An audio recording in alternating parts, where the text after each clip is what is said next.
जो भी साधक ध्यान साधना करना चाहते हैं या ध्यान में उतरना चाहते हैं,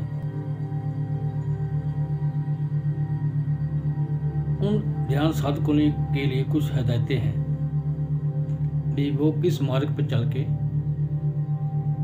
ध्यान में उतर सकते हैं और उनको किन किन दिशा निर्देशों के ऊपर पालन करना है या जिस मार्ग पे चलना है वो मार्ग क्या है, या जो भी कुछ बातें हैं जिनका हमने पूरी श्रद्धा उनका पालन करना है। यदि हम चाहते हैं हम ध्यान में उतर जाएं, हम समाधि में उतर जाएं, तो पहली तो बात यह है भी जो ध्यान साधक है, ध्यान साधना करना चाहता है, उसको भोजन ज़्यादा नहीं करना चाहिए। पेट को ज़्यादा भरकर कभी ना रखें। जहाँ ध्यान साधना से पहले हल्का खाना खाएं, पेट भरा हुआ नहीं होना चाहिए। ध्यान से पहले, जहाँ साधना से पहले पेट खाली रहे तो बहुत अच्छा रहता है, नहीं तो सारी ऊर्जा पेट की तरफ जाती है। नीचे से मूलाधार से उठकर तुम्हारे सहस्रार चक्र तक, जहाँ 10वें द्वार तक नहीं पहुंच पाएगी, तुम्हें गहराई में नहीं जाने देगी। तुम्हें ऊर्जा या शक्ति चाहिए, इस शक्ति को नष्ट नहीं करना। खाने में हमारी बहुत सी शक्ति और ऊर्जा नष्ट हो जाती है, शरीर भारी हो जाता है, हम आलसी हो जाते हैं और तमस हमारे शरीर में फैलता है। हमें तमस नहीं चाहिए, हमें सात्विक होना है। वो जो ध्यान साधना करना चाहते हैं, दिन भर कम बोलें, बेफिजूल की बातें मत करें किसी के साथ। बोलने से भी शक्ति जाती है। हमारा जो मन है ना, जहाँ हमारी चेतना कंसंट्रेट होती है उन चीज़ों की ओर जिधर हमने नहीं जाना, हमने अपने भीतर जाना है। यदि जरूरी है तो उतनी ही बात करो, शोर मत मचाओ, बेकार की चर्चे मत करें। सियासत या राजनीति या अपनी घर की बातें मत करो। मोबाइल से बेफिजूल के कॉन्टैक्ट जो हैं उनको निकाल दें। टीवी और समाचार को त्याग दें, के ऊपर ज़्यादा ना उलझें। व्हाट्सएप के ऊपर भी ज़्यादा ना उलझें। मैसेज का आदान प्रदान भी कम तो कम करें, वो भी यदि जरूरी है तो।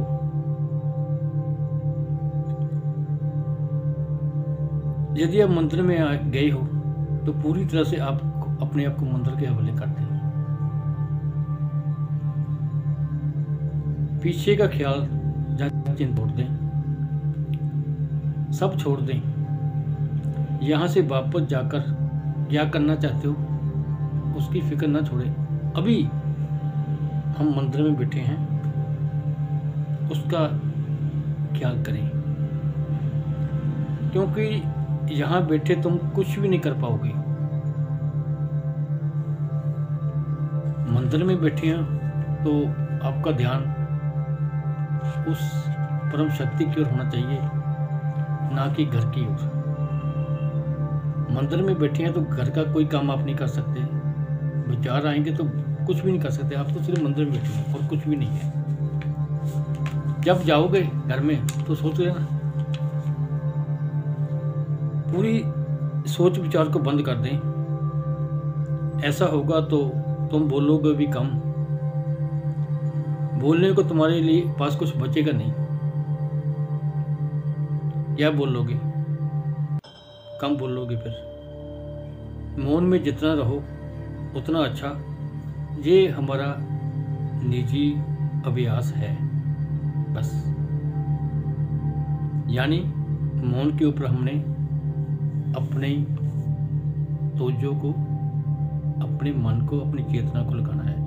अब आप भी खुद मौन में रहकर देखना है। और जो हम श्वास लेते हैं ना, श्वास के प्रति हमें जागरूक हो जाना है। तुम्हारी सांस चल रही है, अंदर जा रही है, बाहर आ रही है। तुम्हें पता नहीं होता एक दिन में कितनी ही बार हमारी श्वास अंदर और बाहर आती हो जाती है। 1 या 600 के लगभग हम श्वास लेते हैं 24 घंटों में।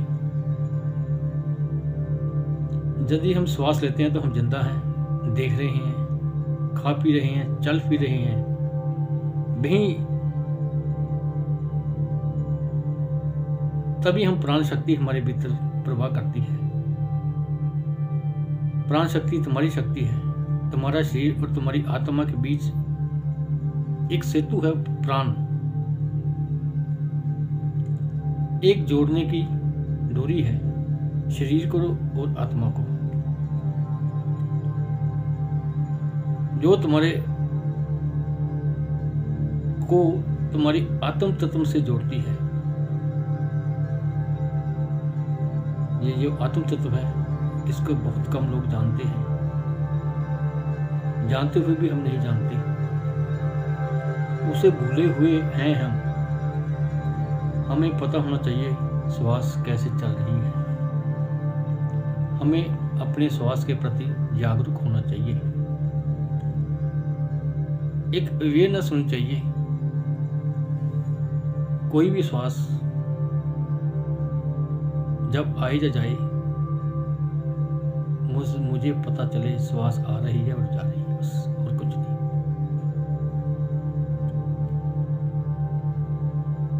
उसी श्वास के साथ आप ये अंदर भ्रमण करें और बाहर भ्रमण करें नासिका के आगे से। जब श्वास बाहर जाए तो अपने आप को बाहर पाएं, जब श्वास भीतर जाए तो अपने आप को भीतर पाएं। उसी श्वास के साथ डोलने लगो। चल रहे हो, श्वास पर ध्यान दो। बैठे हैं तो श्वास पर ध्यान दो। खाना खा रहे हैं तो श्वास पर ध्यान। अपनी नजर को भी अंदर ही मोड़ दें, बाहर देखना ही नहीं कुछ। बस इससे बहुत ही बड़ी क्रांति होती है हमारे भीतर, कुछ घटता है हमारे भीतर जब हम अपने आप से जुड़ते हैं। तब हम शांति का अनुभव करते हैं, धीरे धीरे परम आनंद का अनुभव करते हैं। आनंद की अनुभूति हमें होती है जब हम अपने आप के साथ जुड़ते हैं। जो हमारे में चंचलता है ना, वो चली जाती है, रहती नहीं है। भंगकापन हमारे में रहते ही नहीं है, हमारे में गंभीरता आ जाती है।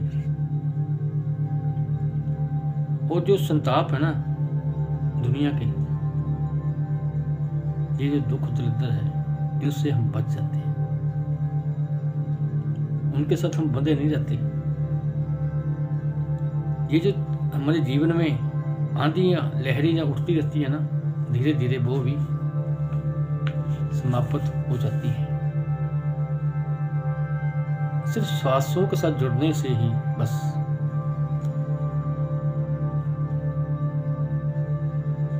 करना है क्या, बस तुम्हें केवल अपने श्वास के प्रति जागरूक होना है। चलते फिरते उठते बैठते लंबा श्वास लो, धीरे धीरे से छोड़ो।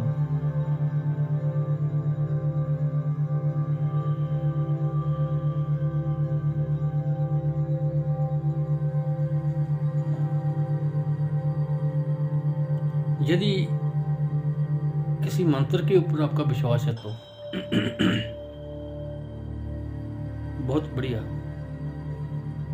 जब श्वास भरें, जब हम मंत्रों का उच्चारण करते हैं तो हम सिमरन करते हैं। सिमरन करते करते भी हम उस अवस्था को पा जाते हैं, लेकिन सिमरन बहुत लंबा चलता है, फिर जाके वो अनुभूति होती है। सिमरन करने से मन की चंचलता चली जाती है, मन ठहर जाता है। जब श्वास भरें तो भाई, श्वास निकालें तो श्वास भरें तो ओम, श्वास निकालें तो माँ। जहाँ श्वास भरें तो सो, श्वास को निकालें तो हम, सो हम, यानी जो तू है वही मैं हूँ बस। यानी कि मुझे उसमें समा जाना है जिसने मुझे संसार में भेजा है। मुझे उसी में डूब जाना है जो परम सत्ता है, जिसको हम राम, कृष्ण, नानक के नाम से जानते हैं, ईसा मसीह के नाम से जानते हैं, अल्लाह के नाम से जानते हैं। जब हम उसके साथ जुड़ जाते हैं तो वो हमें चारों ओर से ऊपर की ओर उठा देता है बस। किसने कृपा की हमारे ऊपर, वो हमें संभाल लेता है। ये अपने साथ जुड़ने का छोटा सा एक तरीका है कि तुम अपना काम भी करते रहो, जीवन भी चलता रहे और हम श्वास के साथ भी जुड़े रहें। इस जुड़ने के साथ सिमरन भी चलता रहे तो तुम परमात्मा से जुड़ जाओगे। तुमसे कोई गलत काम नहीं होगा, जो भी होगा अच्छा ही अच्छा होगा। तुम्हारे पांव पैर दुख क्यों जाएंगे नहीं।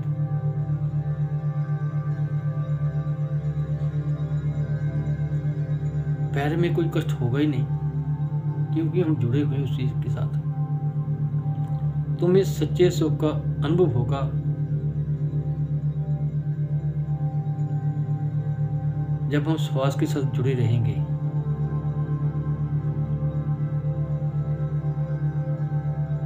यह है तैयारी ध्यान में उतरने की। बस श्वास भरते हुए ऊपर, जब आगे चक्कर तक पहुंचे, श्वास निकालते हुए मूलाधार चक्कर की ओर। यही क्रिया करनी है, बारंबार यही क्रिया करनी है। जब गहरे लंबे श्वास लें, श्वास को सम करने का प्रयास है। ना श्वास तीव्र ना कम, यानी ना उसकी गति तेज हो ना कम हो। श्वास को सम अवस्था में लाना, एक ही लय में, बस, और कुछ नहीं।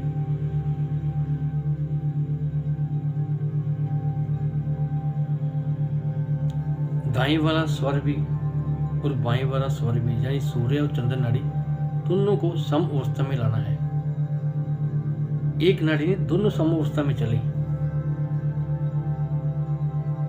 दोनों सूर्य चंद्र नाड़ी से श्वास भरें और छोड़ें। एक सम अवस्था में लाने का प्रयास। बाएं वाला स्वर ठंडा श्वास है और दाएं वाला श्वास गर्म, क्योंकि ये सूर्य है, ये चंद्र है, ये ईड़ा है और पिंगला है। दोनों नासिकों के स्वर एक जैसे चले, जैसे तराजू के दो पलड़े होते हैं ना, उन पलड़ों को बराबर करने का प्रयास है जब हम श्वास भरें और छोड़ें। जब हम तराजू तोलते हैं ना, दोनों पलड़े बराबर होते हैं और बीच वाली डंडी सेंटर में हो जाती है।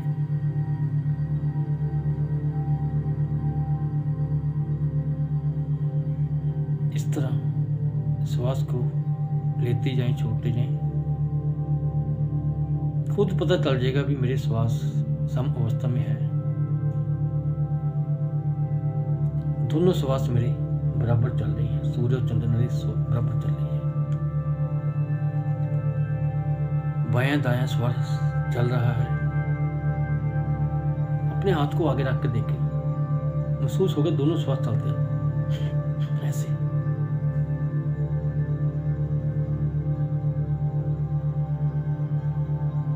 हाथ के ऊपर दोनों नासिकों का प्रभाव देखें बराबर पड़ता है कि नहीं। यदि नहीं है बराबर तो फिर थोड़ा अभ्यास और करें। जब ये दोनों स्वर बराबर अवस्था में चलते हैं तो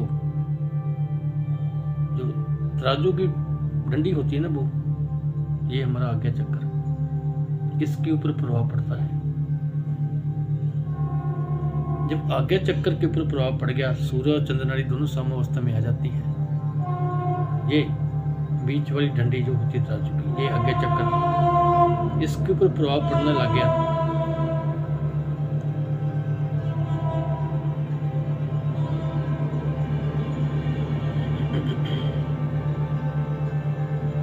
तो जो हमारी सुषुम्ना नाड़ी है ना, वो भी जागृत हो जाती है।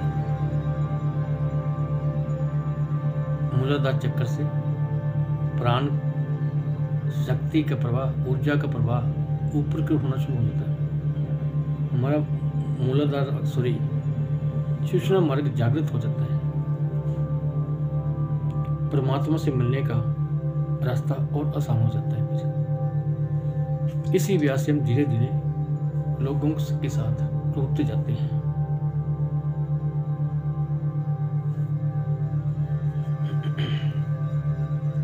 कैसे श्वासों को सम रखना है। अगर वाया स्वर कम चल रहा है या बंद है तो तुम्हारा शरीर काम नहीं करेगा।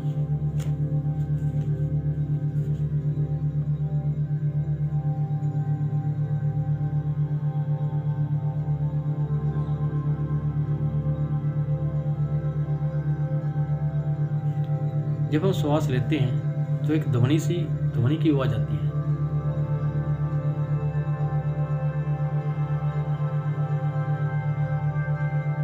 उस ध्वनि के साथ एकाकार होने का प्रयास करें।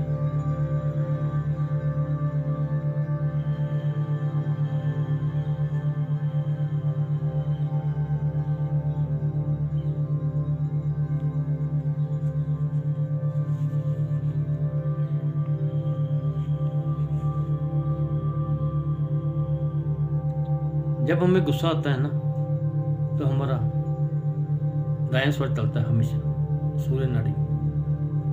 जब हम शांत होते हैं तो हमारा बायां स्वर चलता है।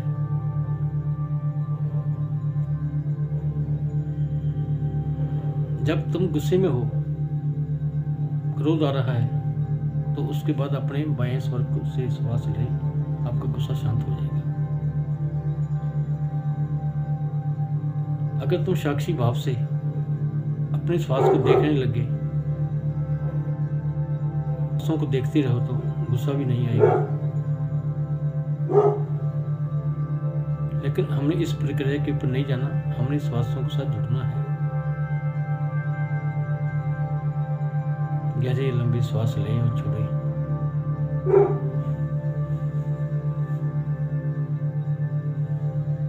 श्वास भरें तो सो,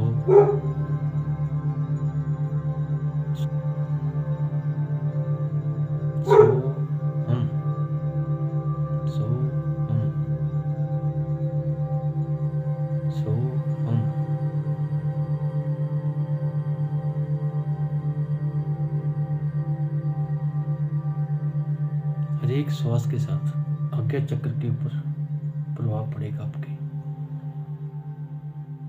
आज्ञा चक्र के ऊपर संपंदन होगा, प्रकाश की अनुभूति होगी।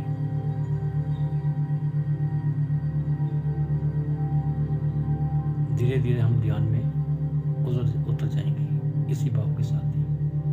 बहुत ही सरल और आसान क्रिया है ध्यान, और इसके भीतर उतरना बहुत ही सरल और सहज मार्ग है जी। इससे सरल और सहज मार्ग ही कोई नहीं, ना कोई हमारा कंपटीटर है, ना किसी के साथ मुकाबला है। हमने भीतर उतरना है।